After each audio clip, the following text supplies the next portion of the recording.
The European League of Football, ELF, honors the Vienna Vikings. Anybody wants to know, beat the Hamburg Sea Devils in the championship game. Our own Matt Lyons has been covering the ELF all season long, mostly on CFL News Hub, and we decided, you know what, let's bring it over to XFL News Hub because XFL News Hub just gets way more traffic, and there's more interest in kind of other alt football leagues. We got Fan Control Football, and now we have ELF. So your champion, for those of you keeping scores, the Vienna Vikings beat the Hamburg Sea Devils. The final score, 27-15. There are videos up on XFL News Hub where you could check out the championship game. The MVP was Vikings wide receiver Kimi Lalamanina. Let's see, on offense, Vikings offense, they hit QB Jackson Erdman, Anton Wiegand, Kimi Lermania was the MVP, and Jordan Bua. There's a bunch of, he's got all these guys you could see who played in the league. So congratulations to everyone playing at the European League of Football. They had the honors. Coach of the Year, Aaron Wagberg, is the head coach of the Barcelona Dragons. Very cool there. Congratulations to him. Most valuable player, Sean Shelton, quarterback of the Swarco Raiders Toil. We'll see if he kind of makes his way to the XFL or USFL. He was your MVP. Doesn't say what his stats were. Man of the Year, Dennis Kinzer, offensive line, Hamburg Sea Devils. Offensive linemen are needed everywhere, so he could get a call from any one of the leagues. Rookie of the Year, Marco Schneider, wide receiver, Swarker Raiders Toil. Congratulations to him.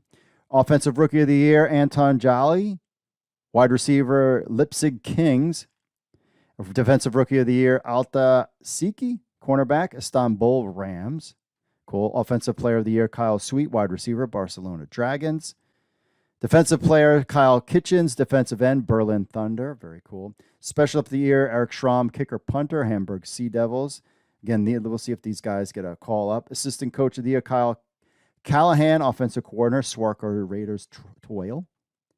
And then the European League All-Star first team. He's got them all broken down there. First team offense, first team defense, special teams, and second team for all that as well on there. So all the honors for the ELF. We'll be covering the ELF all next season, of course, on XFL News Hub. But again, another alt league. They are blowing up, and they played some season, and they're adding more teams. But the Vienna Vikings beat the Hamburg Sea Devils in the championship game. The question is, will you be able to see these guys in the United States in the spring? We'll just have to wait and find out.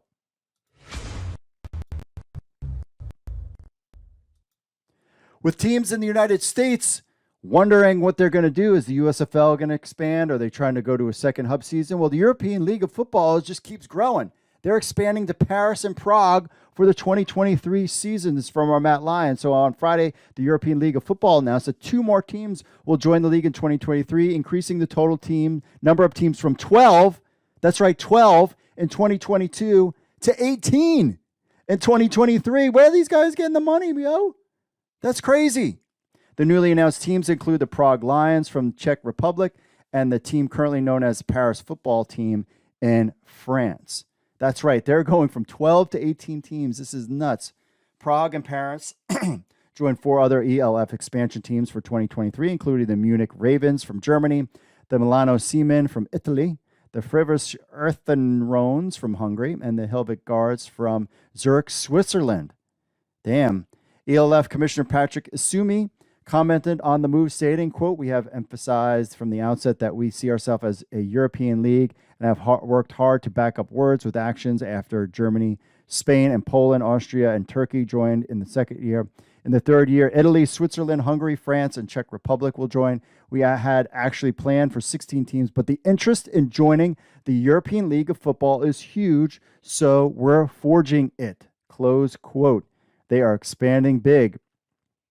League CEO Zeljko Karjaka also commented regarding the newly added teams. Quote, "When we sat together in the spring of 2020 and made plans for how the league could develop in the coming years, I wouldn't have dared to dream that this picture would emerge so quickly.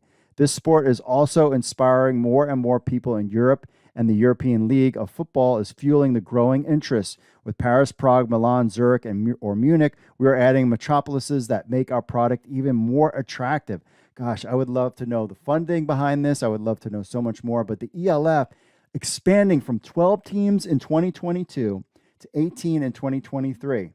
They played in 2021, I want to point out. This is their second season. Matt Lyons has been covering since its inception. So we're just going to have to find out more about this. Is definitely a league to look at. And is this league going to partner with the CFL? Is it going to partner with the XFL? Would it partner with the USFL? What is going on in the European League? I mean, if Europe is exploding with football and the European League of Football is expanding too, what does this mean for the XFL and all these other leagues and these player opportunities? They could play in Europe and then come back and play in the XFL, then try to get an NFL shot. Football is exploding worldwide, my friends, and we're on top of it all on XFL News Hub.